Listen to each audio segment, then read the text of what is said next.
بسم اللہ الرحمن الرحیم۔ شروع اللہ کے نام سے جو بڑا مہربان اور نہایت ہی رحم کرنے والا ہے۔ تمام حضرات درود شریف پڑھ لیجئے۔ اللہم صلی علی محمد وعلی آل محمد کما صلیت علی ابراہیم وعلی آل ابراہیم انک حمید مجید۔ اللہم بارک علی محمد وعلی آل محمد کما بارکت علی ابراہیم وعلی آل ابراہیم انک حمید مجید۔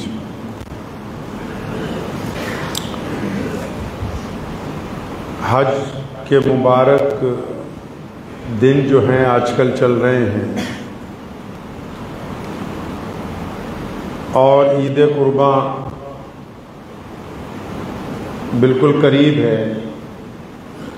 پوری دنیا کے مسلمان عید الفطر کی طرح اس عید کو بھی مکمل جوش و خروش کے ساتھ اسلامی روایتوں کے مطابق اس عید کے دن کو مناتے ہیں۔ ہمارے ہاں بھارت میں 17 جون کو عید کی نماز جو ہے وہ ادا کی جائے گی، جس کے بعد لوگ قربانی کریں گے۔ قربانی عید کے دن جانور کی جاتی ہے، لیکن قربانی کا فلسفہ کیا ہے؟ قربانی کا مقصد کیا ہے؟ اللہ تبارک و تعالیٰ اور پیارے نبی حضرت محمد رسول اللہ صلی اللہ تعالیٰ علیہ وسلم مسلمانوں سے کیا چاہتے ہیں کہ قربانی کی کیوں جائے؟ جب بھی کسی بات کی اگر اصل روح تک نہ پہنچے کوئی انسان، تو اس سفر کا مقصد نہ پتہ ہو تو سفر میں لذت نہیں آتی۔ اسلام نے اپنے تمام عقائد میں، تمام نظریات میں نیت کے دار و مدار کو سب سے پہلے رکھا۔ اب چاہے وہ نماز ہو، چاہے وہ روزہ ہو، حج ہو، زکوٰۃ ہو، قربانی ہو، صدقات ہوں، تعلقات ہوں، ریاضت ہو، تسبیحات ہوں، کوئی بھی کام ہو، پیارے پیغمبر حضرت محمد صلی اللہ علیہ وسلم نے ارشاد فرما دیا کہ عمل کا دار و مدار نیت کے اوپر برقرار ہے۔ جیسی آپ کی نیت ہوگی ویسے ہی اللہ تبارک و تعالیٰ کے نزدیک آپ کا عمل قبول ہوگا۔ اور قربانی کے بارے میں اللہ کریم نے تو قرآن پاک میں واضح طور پہ فرمایا کہ آپ یہ جو قربانی کر رہے ہو، اس کا گوشت یا خون تو اللہ تک نہیں پہنچ رہا، وہ تو آپ کی نیت کو جانتا ہے۔ تو قربانی جس کو عرف عام میں ہم لوگ بقرہ عید کہتے ہیں، قربانی کر کیوں رہے ہیں؟ قربانی ہوتی کیوں ہے؟ قربانی کا مطلب کیا ہے؟ اللہ کریم کیا چاہتے ہیں؟ اگر قربانی کے فلسفے کو سمجھنا ہے، قربانی کے مقصد کو سمجھنا ہے، تو سیدنا ابراہیم علیہ السلام جو پیارے پیغمبر جناب محمد صلی اللہ علیہ وسلم کے دادا نبی ہیں،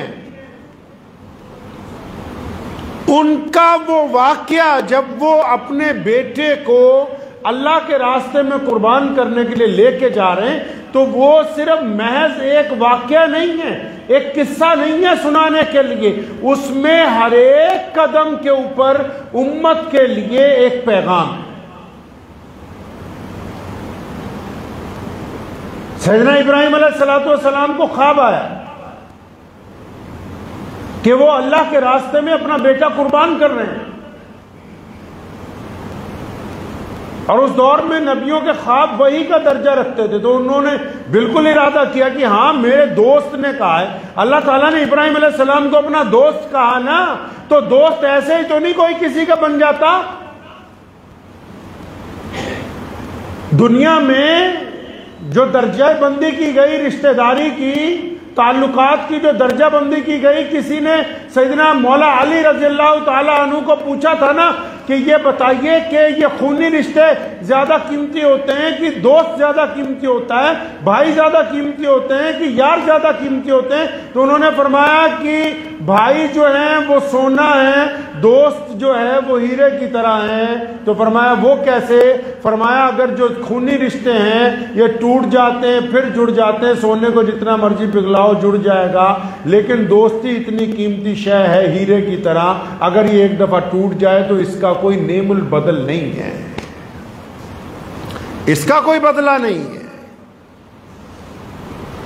قربانی کا فلسفہ شروع ہوتا ہے اللہ کریم اور اللہ کے بندے کے درمیان دوستی سے۔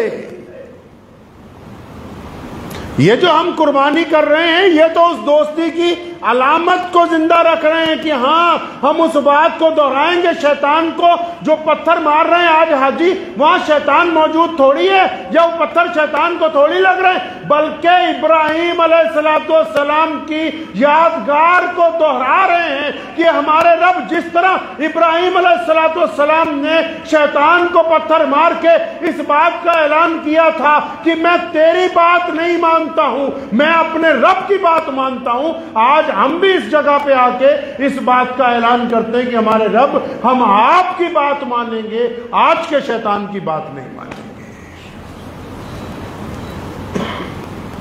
قربانی کی کہانی میں قدم قدم پر اللہ سے دوستی کے واقعات ہیں۔ جتنے قدم آپ قربانی کے واقعات کو پڑھیں گے ہر ایک واقعہ ایک الگ رودات بیان کرتا ہے، الگ نصیحت دیتا ہے۔ دیکھا نا ابراہیم علیہ السلام کو جب دل میں بات آئی تو دیکھیے ایک بندہ اپنے رب کی محبت میں، اگر کوئی اور ہوتا نعوذ باللہ کہتا یہ میں اپنے جوان بچے پہ چھری پھیر دوں۔ اس کو کہتے ہیں یاری دوستی۔ اپنا نقصان نہیں دیکھا، اپنا خسارہ نہیں دیکھا، اپنے ساتھ ہونے والا گھاٹا نہیں دیکھا، اپنے یار کی بات ماننے کے لیے، اپنے رب کی بات ماننے کے لیے کہ ہاں میرے رب نے مجھے اپنا دوست کہہ رکھا ہے، میں اللہ کریم کا دوست ہوں، اور میرے رب نے کہا لے اپنا بیٹا پیش کر ذرا میرے سامنے۔ اور اللہ بھی تو دیکھنا چاہتے ہیں، اللہ کو بیٹے کی قربانی مقصود نہیں ہے، اللہ تبارک و تعالیٰ کو ان جانوروں کا گوشت، ان کا خون مقصود نہیں ہے۔ اللہ تبارک و تعالیٰ تو دنیا کو دکھا رہے ہیں کہ دیکھو جو میرا دوست ہے، جب ہم نے اس سے اپنے بیٹے کی قربانی مانگی تو وہ اپنا بیٹا بھی قربان کرنے کے لیے تیار ہو گیا۔ کسی نے پوچھا تھا نا کہ کسی صاحب سے کہ اصلی دوست کون سا ہوتا ہے، تو اس نے کہا کہ اپنے جتنے یار ہیں ان سب کو پیغام بھیجو کہ میں مصیبت میں پھنس گیا ہوں۔ تو اس نے پیغام بھیجا 4-5 لوگوں کو، تو کسی کا آگے سے پیغام آیا کہ میں باہر ہوں، کسی نے کہا کہ میں ذرا کہیں پھنس گیا ہوں۔ تو جو اصل دوست تھا جب اس کو فون گیا تو اپنے گھر سے جو پیسے دولت ہے وہ جو لاٹھی تھی وہ اٹھا کے فوراً اس کے پاس پہنچا، ہاں بتا کرنا کیا ہے۔ یہ اللہ تبارک و تعالیٰ کی دوستی کی لامثال داستان ابراہیم علیہ السلام نے قائم کی۔ رب نے کہا لاؤ اپنا بیٹا پیش کرو، ابراہیم علیہ السلام اس کو پیش کرنے کے لیے لے گئے۔ اور پھر اگلا قصہ دیکھیے کہ ابراہیم علیہ السلام اپنے جوان بیٹے کو سیدنا اسماعیل علیہ السلام کو کہتے ہیں کہ میں تجھے اپنے رب کے راستے میں قربان کرنا چاہتا ہوں۔ ساری دنیا کے بیٹے سنو اس قربانی کے فلسفے کو کہ جب ایک باپ نے اپنے بیٹے کو کہا کہ میں تجھے اپنے رب کے راستے میں قربان کرنا چاہتا ہوں، تو اس بیٹے نے اپنے باپ کو یہ نہیں کہا کہ دوستی تو آپ کی ہے، فرمائش تو آپ کو کی گئی ہے، میں کیوں اپنی گردن پیش کر دوں۔ اسی قربانی کے فلسفے میں ایک بیٹے کی باپ کے ساتھ اطاعت، ایک بیٹے کی باپ کے ساتھ فرما برداری، ایک بیٹے کی اپنے ماں باپ کو کہنا ماننے کی وہ لامثال داستان بھی موجود ہے، جس نے قیامت تک کے بیٹوں کو یہ بتایا کہ اگر باپ کہیں پر کہے کہ آؤ یہاں پر سر بھی قربان کرنا ہے تو بیٹا انکار نہیں کرے گا۔ صرف جانور قربان کرنے کی بات نہیں ہے۔ سیدہ ہاجرہ کے پاس شیطان گیا بھاگا بھاگا، کہ حاجرہ پتہ ہے تمہارے میاں ابراہیم علیہ السلام کہاں گئے؟ کہ ہاں کسی دوست کی دعوت پر گئے ہیں۔ کہ آپ کو پتہ نہیں وہ دوست کون ہے؟ فرمایا میں جانتی ہوں، میرے خامد کا دوست اس کا رب ہے، وہ اپنے اللہ کی طرف گئے ہیں۔ اور فرمایا نہیں نہیں، وہ تیرے بیٹے کو لے کے گیا اپنے تیرے رب کے راستے میں قربان کرنے کے لیے۔ شیطان نے سیدہ حاجرہ سے کہا کہ وہ تیرے بیٹے کو لے گیا اپنے رب کے راستے میں اس کی گردن پر چھری پھیرنے کے لیے۔ سیدنا حاجرہ نے کہا اچھا، ان کے رب نے کہا، ہمارے اللہ نے کہا کہ اپنے بیٹے کی قربانی پیش کرو؟ کہنے لگا ہاں رب نے کہا کہ اپنے بیٹے کی قربانی پیش کرو، قربان جاؤں سیدہ حاجرہ پر۔ فرمایا اچھا اگر اللہ نے کہا ہے تو تو جو بیچ میں آ کر مجھے بھڑکانا چاہ رہا ہے، اس کا مطلب تو شیطان ہے، تو میرے رب کا فرمانبردار نہیں ہو سکتا۔ آؤ مسلمانوں، اسی قربانی کے فلسفے میں ایک بیوی کی اپنے میاں کے ساتھ اعتماد دیکھو۔ آج تو کسی کی بیوی کو کوئی رشتہ دار ذرا سی بات کہہ دے، کوئی پڑوسن ذرا سی بات کہہ دے تو گھر میں دنگا ہو جائے، اور یہاں شیطان نے آ کے پورا قصہ بتا دیا، یہ بھی بتا دیا کہ تمہارے بیٹے کی گردن اتارنے کے لیے لے جائی جا رہی ہے، اس پر چھری پھیر دی جائے گی۔ کیا ایسی بیوی ہے؟ وہ قیامت تک کے لیے ساری بیویوں کو پیغام ہے کہ جو بیویاں اپنے شوہر کے ساتھ، جو بیویاں اپنے خامد کے فیصلے کے ساتھ، جو بیویاں اپنے شریک حیات کے ساتھ بالکل چھاتی کے ساتھ، بالکل کندھے کے ساتھ کندھا لگا کے کھڑی ہو جاتی ہیں، تو ان کے شوہر کو بھی قیامت تک یاد کیا جاتا ہے، اور ایسی بیویوں کو بھی قیامت تک کے لیے یاد کیا جاتا ہے۔ اور صرف ایک بیوی کا اثار نہیں دکھایا، ایک ماں کی جرت بھی دکھائی۔ اسی قصے میں ایک ماں کی جرت بھی ہے کہ پتہ ہے میرا لگتے جگر جا رہا ہے قربان ہونے کے لیے، لیکن جا کہاں رہا ہے بھائی؟ خدا کے راستے میں جا رہا ہے، اپنے رب کے راستے میں جا رہا ہے۔ کوئی اور ماں ہوتی تڑپ جاتی، رونے لگتی، چلانے لگتی۔ اس ماں کا بھی اندازہ لگائیے کہ وہ ماں جو ابراہیم علیہ السلام کو پانی نہ ملنے پر کبھی صفا پر دوڑتی ہے، کبھی مروہ پہاڑی پر چڑھتی ہے، کبھی دائیں طرف دوڑتی جاتی ہے، کبھی بائیں طرف کہ مجھے اپنے بچے کے لیے کچھ مل جائے، اور وہی ماں جب ابراہیم علیہ السلام جب یہ بتاتے ہیں کہ میں اس بچے کو قربان کروں گا، وہی ماں اس بچپن پہ جب وہ بچہ گود میں ہے اس کا پانی کے لیے تڑپنا دیکھو، اور اسی ماں کا جذبہ دیکھو کہ جب بچہ قربان ہونے کے لیے جا رہا ہے تو اپنی جگہ سے ہلتی تک نہیں ہے۔ کیا صرف وہ بکرا قربان ہونا ہے؟ کیا سمجھا کہ بس قربانی کا مطلب گوشت کھا لینا ہے؟ قربانی فلسفہ ہے اپنے آپ کو تیاگنے کا، قربانی فلسفہ ہے دوسروں کے لیے کچھ کرنے کا، قربانی فلسفہ ہے ضبط کا، قربانی فلسفہ ہے صبر کا، قربانی لازوال داستان ہے اپنے رب سے عشق و محبت کی، قربانی داستان ہے باپ اور بیٹے کے پیار کی، قربانی داستان ہے ایک ماں کی جرت کی، اور قربانی داستان ہے ایک میاں اور بیوی کے آپس میں انڈرسٹینڈنگ کی۔ آپ نے کیا سمجھا کہ ہم صرف قربان کرنے کے لیے جانور جا رہے ہیں؟ آج بھی جب ہم جانور خریدتے ہیں لاکھوں روپے میں تو وہ بھی قربانی کے اسی جذبے میں آتا ہے کہ جب ہم مطہر مال، ہمیں پتہ ہے کہ یہ چیز اتنے کی نہیں ہو سکتی، لیکن ہم اپنے رب کی محبت میں اس کے اوپر اپنا سب سے قیمتی مال خرچ کرتے ہیں۔ صرف یہی نہیں ہو سکتا کہ یہ مسلمان جانور قربان کر رہے ہیں، جانور نہیں، یہ پورے سال میں جو ہم اپنوں کے ساتھ قربانیاں دیتے ہیں، جو صبر کی قربانی، محبتوں کی قربانی، ایثار کی قربانی، صدقات کی قربانی، تعلقات کو قائم رکھنے کے لیے صبر کی قربانی،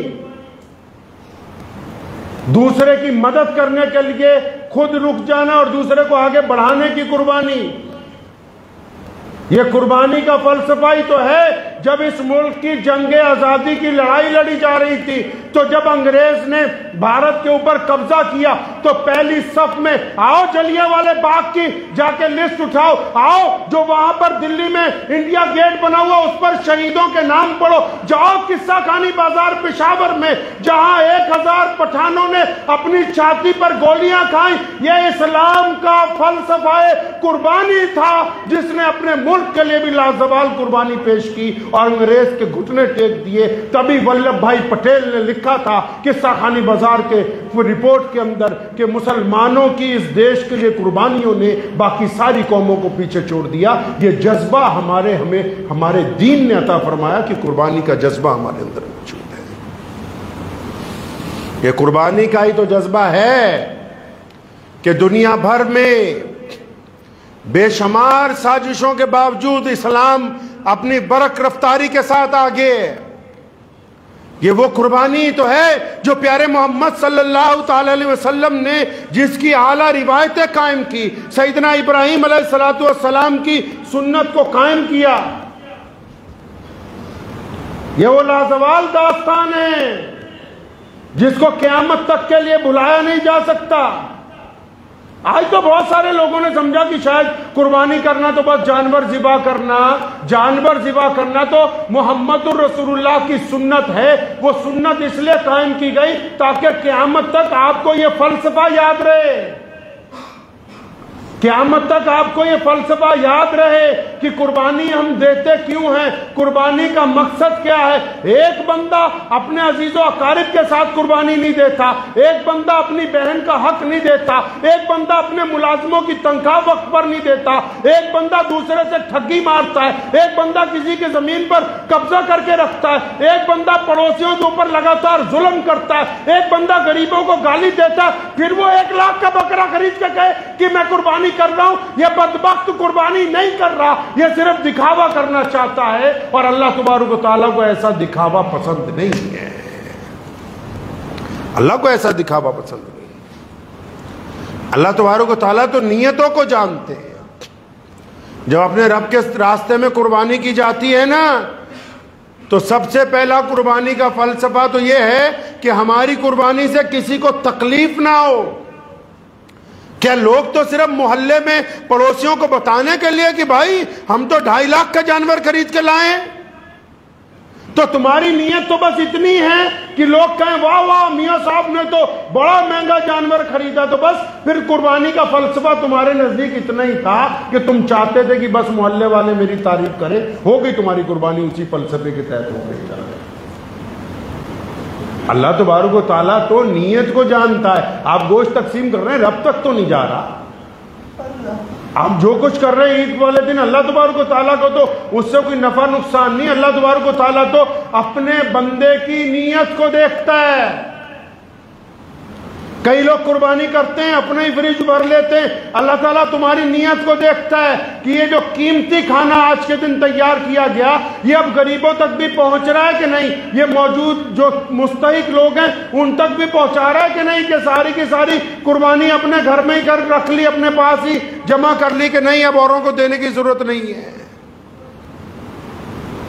اچھا، قربانی کا جانور کہتے ہیں کہ بالکل بے عیب ہونا چاہیے، پتہ ہے نا جی آپ کو؟ اکثر عید کے دنوں میں نا مولویوں کے فون بجتے رہتے، کیوں؟ اجی حضرت بکرا لے رہے، اس کا کان کٹا ہوا ہے، اجی حضرت بکرا خریدنے اس کی سنگ تھوڑا سا ٹوٹا ہوا ہے، تو ادھر سے مولانا بولیں گے کہ نہیں بھائی بالکل بے عیب جانور چاہیے، عیب نہیں ہونا چاہیے۔ اچھا، جانور تو بے عیب ہونا چاہیے، جانور خریدنے والا بھی ٹھگ نہیں ہونا چاہیے، جانور خریدنے والا بھی سود خور نہیں ہونا چاہیے، جانور خریدنے والا بھی بے ایمان نہیں ہونا چاہیے، جانور خریدنے والا بھی رشوت خور نہیں ہونا چاہیے، جانور خریدنے والا بھی ظالم نہیں ہونا چاہیے، جانور خریدنے والا بھی بہنوں کا حق مارنے والا نہیں ہونا چاہیے، جانور خریدنے والا بھی پڑوسیوں پر ظلم کرنے والا نہ ہو۔ جس میں خود 500 عیب ہو پھر وہ بے عیب جانور ڈھونڈتا ہے، پہلے جب تک اپنے عیب دور نہیں کرتا تب تک رب کو ایسی قربانی منظور نہیں ہے۔ اپنے عیبوں پر کبھی نگاہ نہیں پڑی۔ قربانی کا سب سے بڑا فلسفہ ہے کہ بندہ اپنے من کو مارتا ہے، ابراہیم علیہ السلام کیا کسی باپ کی طبیعت چاہتی کہ بیٹے کو قربان کر دے؟ کیا کوئی ماں اپنی مرضی سے اپنا بیٹا ذبح کروا سکتی ہے؟ قربانی کا پہلا فلسفہ یہ ہے کہ بندہ اپنے من کو مارے، اپنے یار کی بات مان لے۔ تو ہم لوگ کیا، جتنے لوگ قربانی کرنے والے ہیں ان میں اکثر تو قصہ ہی ان کا یہ ہے، اکثر لوگوں کو آپ سنیے کہ میں نے یہ کر دیا، میں نے وہ کر دیا، میں اتنے کا جانور لے آیا، میں نے اتنے پیسے مسجد میں دے دیے، او میں ہی تو اللہ کو پسند نہیں ہے،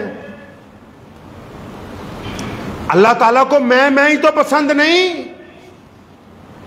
دیسی طریقے سے سمجھ لیجئے کہ اللہ تعالیٰ کو بری چیز کیا لگتی ہے۔ آپ کے پاس زمین کا ایک ٹکڑا ہو، چھوٹا سا، کوئی 1000 گز کا یا 1 ایکڑ کا ٹکڑا ہو، کھیت ہو، آپ کا کوئی پڑوسی کہے کہ میرے بچے کی شادی ہے، یہاں شامیانہ لگا کے ہم پروگرام کرنا چاہتے ہیں، آپ کہو گے کر لو یار کوئی بات نہیں، لیکن اگر وہ شادی کے بہانے وہاں سیمنٹ کے بڑے بڑے پلر کھڑے کر دے، 10-15 لینٹر ڈال لے، تو آپ کا رد عمل کیا ہوگا؟ آپ کہو گے اچھا میری زمین اس لیے لی تھی کہ تم اس پہ قبضہ کرنے لگے؟ آپ کو اپنی چھوٹی سی زمین کے ٹکڑے پر ذرا سی ناجائز تعمیر برداشت نہیں ہے۔ اللہ قرآن پاک میں واضح طور پر کہتے ہیں، متعدد مقامات پر کہتے ہیں کہ زمین پر اکڑ کے چلنے والا بندہ اللہ کو پسند نہیں۔ یہ زمین خدا کی ہے، اس رب کی ہے جس نے پوری کائنات کو بنایا، جس کو آپ ایشور کہتے ہو، اکال پرخ کہتے ہو، یہ اس رب کی زمین ہے۔ اس کو اپنی زمین پر تمام لوگ برداشت ہیں، اپنی زمین پر اکڑ سے چلنے والا برداشت نہیں ہے۔ رب کی زمین ہو اور آپ اکڑ کے چلیں، رب کی زمین پر آپ میں کرتے پھریں، رب کی زمین پر آپ غریبوں سے منہ ٹیڑھا کر کے باتیں کریں، رب کی زمین پر آپ مظلوموں کو دھکا ماریں، رب کی زمین پر آپ ضرورت مندوں سے اپنا منہ پھیر لیں، رب کی زمین پر آپ غریب کے منہ پہ تھپڑ مار دیں۔ اللہ تبارک و تعالیٰ کو آپ کی باقی باتیں تو برداشت تھی کہ جب آپ شراب پی رہے تھے، زنا کر رہے تھے، وہ آپ کے ذاتی فعل تھے، ان کی سزا ملے گی، قیامت کے دن حساب ہوگا۔ لیکن یہ جو رب کی زمین پر تم اکڑنے لگے اور رب کے بندوں سے گنڈا گردی کرتے لگے، اللہ کو یہ بات بالکل پسند نہیں ہے، اللہ کو یہ باتیں پسند نہیں۔ تو ذہن نشین رکھیں کہ یہ جو قربانی کی سنت ہم ادا کرنے کے لیے جا رہے ہیں، یہ سنت محمد رسول اللہ صلی اللہ علیہ وسلم کی ہے۔ اور جن لوگوں کے پاس پیسے ہیں، سنیے ایک اور بات چلتے چلتے، جن کو اللہ کریم نے دولت دے رکھی ہے، آپ قربانی کر سکتے ہیں گھر میں۔ تو ہمارے ہاں تو نیا رواج چل پڑا، کیونکہ جیسے جیسے موبائل ترقی کر رہا ہے، انٹرنیٹ ترقی کر رہا ہے، تو ہم لوگوں نے سوچا کہ ہم کیوں پیچھے رہ جائیں بھائی۔ ایک بات ذہن نشین رکھیں، یہ محمد رسول اللہ کا دین ہے۔ ایسی ٹیکنالوجی بھی جب آنے والے دنوں میں آ جائے گی نا کہ آپ ایک جگہ کھڑے ہوں گے، 2 بٹن دبائیں گے تو 15 سیکنڈ میں دوسری جگہ پہنچ جائیں گے، تب بھی خانہ کعبہ کا طواف پیدل چل کر ہوگا، تب بھی حجر اسود کا بوسہ لینا ہی پڑے گا، تب بھی صفا و مروہ پر چلنا پڑے گا، تب بھی جا کے جمعرات پر شیطان کو کنکریاں مارنی پڑیں گی، تب بھی اپنے گھر میں لا کے جانور ذبح کرنا پڑے گا۔ اس دین کے اندر کوئی رتی بھر کی تبدیلی نہیں کر سکتا۔ اب چل پڑا نا رواج، آن لائن قربانی ہو رہی ہے۔ اچھا، جو آن لائن ہو رہی ہے وہ آن لائن ہی جا رہی ہے بس۔ کروا زیادہ تر کون رہے ہیں؟ جو تو چلیے جن میں شوق ہے یا مجبوری ہے وہ کریں، کوئی بات نہیں، سمجھ آتا ہے کہ وہ کہیں حصہ ڈال رہے ہیں 3000 کا 2000 کا۔ اب تو قربانی کروانے والے گھر گھر پھر رہے ہیں، وہ جناب 1500 میں قربانی کر لو، کل میں نے ایک اشتہار دیکھا 1700 میں قربانی کروا لو۔ اب مسلمان جو ہے بیچارے معصوم ہیں، اگر کسی کو آج کے دور میں بھی پوری دنیا میں سب سے سستا اور جلدی چورن جو بکتا ہے وہ مذہب کا ہے، کسی بھی دیش میں چلے جاؤ۔ تو اب وہ مسلمانوں کو کہہ رہے جناب 1500 کی قربانی، 1200 کی بھی۔ اچھا، جو پہلے ہی قربانی کرتے جن کے پیسے نکالتے جان نکلتی ہے نا، یہی تو فلسفہ ہے۔ اللہ تعالیٰ نے کہا نا، لے آؤ اپنا مطہر مال میرے راستے میں لگاؤ۔ نکالو اپنا مطہر مال جو ہم نے تمہیں دیا، خرچو رب کے راستے میں۔ اب کئی ایسے ہو پتہ ہے گھر میں پیسے ہیں، جانور اچھا خرید کے گھر میں لا سکتے ہو، نہیں یار کوئی سستی سی قربانی کا حصہ ڈلوا لیتے ہیں، یہ جو آپ حصہ ڈال رہے ہو بس قصہ ہی بن گیا، حصہ نہیں بڑا، یہ تمہارا قصہ ہی بن گیا اس کا۔ اللہ ان کو بھی معاف فرمائے جو پیسے لے کے قربانیاں نہیں کرتے، گنتی کے چند لوگ ہیں پورے ملک میں، چند بڑے ادارے ہیں جو وہ قربانیاں غریبوں تک پہنچاتے ہیں، ورنہ یہ جو آج کل آپ کے پاس اکثریت میں پھر رہے وہ لے رہے، بس ایک طرف سے رسید کاٹ لے، 1200 میں قربانی ہوتی ہے کوئی؟ ان کی مانو گے تو کل کو مرغی کی قربانی جائز کر دیں گے تمہارے پہ۔ کون کر رہا ہے اتنے میں؟ اپنے آپ کو دھوکہ دینا دنیا کا سب سے بڑا دھوکہ ہے۔ اس خوش فہمی میں رہنا کہ جی ہم نے پیسے دے دیے قربانی ہو گئی، یہ کس طرح قربانی ہو گئی؟ رسول اللہ چاہتے ہیں کہ آپ اپنے گھر میں لا کے قربانی کریں، آپ کے بچے بھی موجود ہوں، اہل و عیال بھی وہاں پہ موجود ہوں، اس کی چیزیں، اس کا تمام ساز و سامان غریبوں میں بانٹیں، پڑوسیوں میں بانٹیں، مستحق لوگوں تک پہنچائیں اس چیزوں کو۔ اللہ نے آپ کو دے رکھا ہے تو پھر آپ اسے نظریں کیسے پھیر سکتے ہیں؟ جو بندہ اپنی ذمہ داری ادا نہیں کرتا اور پھر اس کو خسارہ ہوتا ہے تو وہ خود اپنے خسارے کا ذمہ دار خود ہے، خود ذمہ دار ہے، کیونکہ اپنے آپ سے دھوکہ کر رہا ہے وہ۔ اور ان لوگوں کو بھی میں کہنا چاہتا ہوں رب رسول سے ڈریں۔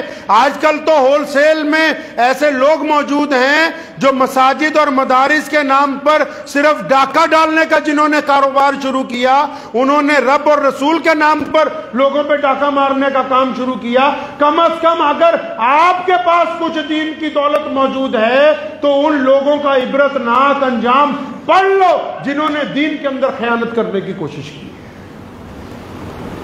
دین کے اندر خیانت چاہے مال کی ہو، چاہے مسائل کی ہو، چاہے لوگوں کو گمراہ کرنے کی ہو۔ تو اس لیے جو حضرات حصہ بھی ڈالیں گے، اگر وہ کسی مستند آدمی کو جانتے ہیں، مستند عالم دین کو جانتے ہیں، جو واقعی جن کے اداروں میں واقعی قربانیوں کا اہتمام کیا جا رہا ہے، تو وہ تو بات سمجھ میں آ رہی ہے۔ لیکن گلی محلے میں تھیلا اٹھائے جو لوگ پھر رہے ہیں کہ بھئی 1000 روپے دے دو، 1200 دے دو، یہ رسید پکڑو، آپ کی قربانی ہوگی، قربانی نہیں ہوئی، وہ حصے کا قصہ بن گیا ہے، اور قیامت والے دن آپ بھی پکڑے جاؤ گے کہ جب چھوٹے جانور کے پیسے موجود تھے تو پھر یہ کس طرح جان چھڑانے کی تم نے کوشش کی ہے۔ عید کا دن دوسروں کے ساتھ خوشی بانٹنے کا دن ہے، عید کا دن اپنے جذبات پہ قابو رکھنے کا دن ہے۔ بہت ساری چیزیں ایسی ہوتی ہیں نا کہ بہت سارے لوگ آپ سے کچھ چاہتے ہیں، اگر آپ ان کو برا جواب دیں گے تو ان کو تکلیف ہوگی، تو جب بندہ وہ بھی ضبط کر لیتا ہے تو اللہ تعالیٰ اس کا بھی اجر عطا فرماتا ہے۔ صدقہ ضروری نہیں ہے کہ پیسوں کا ہوگا، کسی روتے ہوئے کو ہنسائیں گے وہ بھی صدقہ ہو جائے گا۔ کوئی بندہ چاہتا ہے کہ آپ اس کی طرف مسکرا کے دیکھیں، آپ مسکرا کے دیکھیں گے صدقہ ہو جائے گا۔ کوئی چاہتا ہے کہ آپ چند گھنٹے چند منٹ ان کے ساتھ بیٹھ کے گزار لیں، آپ رب کی رضا کے لیے گزار لیں گے، وہ بھی صدقہ ہو جائے گا۔ بیوی بچے چاہتے ہیں کہ ہاں کاش آپ بھی 2 دن ان کے ساتھ گزاریں، آپ رب رسول کی رضا کے لیے ان کے ساتھ وقت گزار دیں گے، وہ بھی اللہ کے راستے کے اندر صدقہ ہو جائے گا۔ صدقہ صرف پیسوں سے ہی تھوڑی ہوتا ہے، بندے کے اپنے اعمال سے، اپنے کردار کے ساتھ بھی تو آپ صدقہ کر سکتے ہیں۔ تو اس فلسفے کو سمجھ لیجئے۔ پہلی بات تو یہ کہ اس روایت کو قائم رکھنا ہے جو قربانی کی روایت ہے۔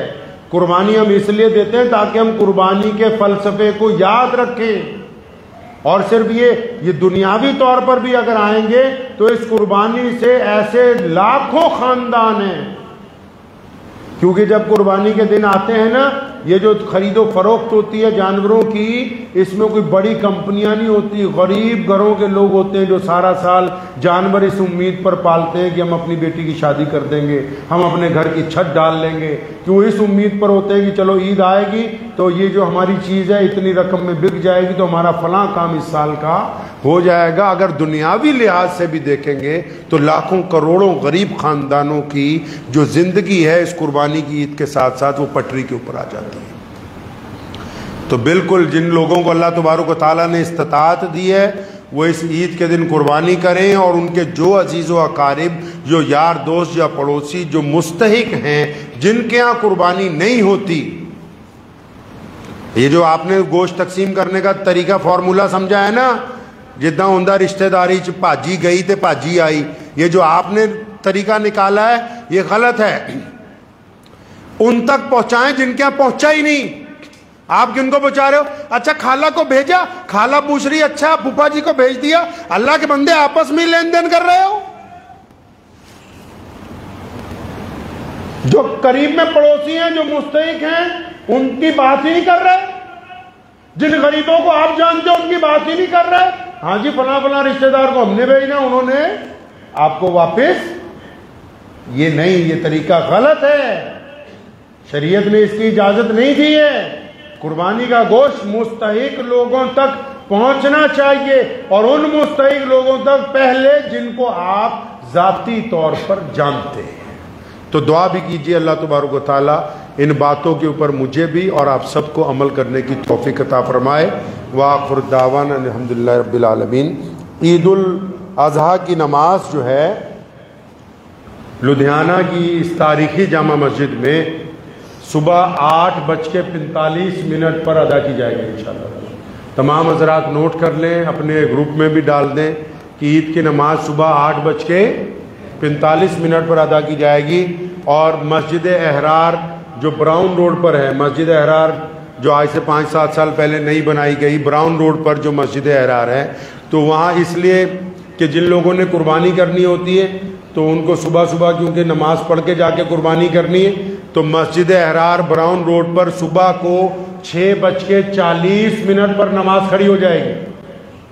6:40 پر صبح عید الاضحیٰ کی نماز مسجد احرار براؤن روڈ لدھیانہ میں انشاءاللہ تعالی جماعت کھڑی ہو جائے گی۔ تو انشاءاللہ آپ تمام حضرات سے گزارش ہے کہ وقت کے اوپر تشریف لائیں اور دعا کریں اللہ تبارک تعالیٰ اس دن کو ہم سب کے لیے اور پوری دنیا کے لیے برکت والا بنا دے۔ آمین۔ وآخر دعوانا الحمدللہ۔